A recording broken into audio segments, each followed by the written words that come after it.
দেখতেই পাচ্ছ কি একজন বরের মতো সেজে বসে আছে। আর না না, ও বর নয়, ওর এখনও বিয়ে হয়নি বা বিয়ে হচ্ছে না, ওর আশীর্বাদই হচ্ছে। ওটা হচ্ছে আমার মাসতুতো দেওর, বরের মাসির ছেলে। তো ওরই আশীর্বাদই হচ্ছে। তো দেখো সবাই মানে আশীর্বাদই করছে। তো welcome back to my channel, মোয়ের কিছু কথা চ্যানেলে তোমাদের সবাইকে অনেক অনেক ওয়েলকাম জানিয়ে আমি আমার আজকে নতুন একটা ব্লগ শুরু করলাম।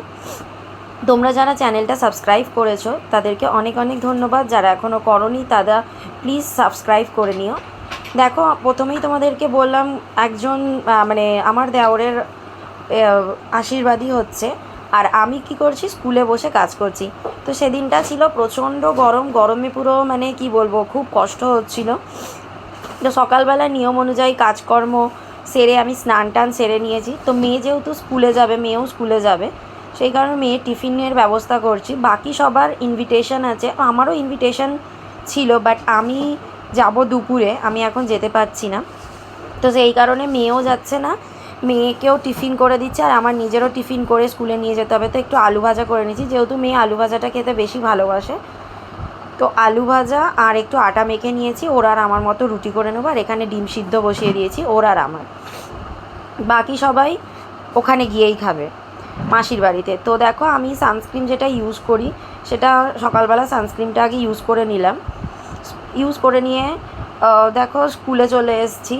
যেহেতু দেখো এত গরমে সানস্ক্রিন না ইউজ করলে প্রচণ্ড প্রবলেম হয়, তো আগে সকালবেলা ঘুম থেকে উঠে স্নান টান সেরে তারপর সানস্ক্রিনটা মেখে নিই।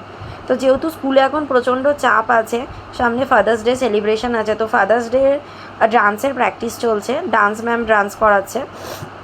তো দেখো মানে কি বলো তো, স্কুলের কাজকর্মের জন্য আমি সকালবেলা ছুটি বা অ্যাবসেন্টটা করতে পারলাম না, বিকজ সেদিন আমাদের অ্যাক্টিভিটি ক্লাস ছিল। তো সেই কারণে বাচ্চাদের অ্যাক্টিভিটি করাতে হবে, আর অনেকগুলো স্টুডেন্ট, তো অ্যাবসেন্ট করে দিলে একটু প্রবলেমই হবে।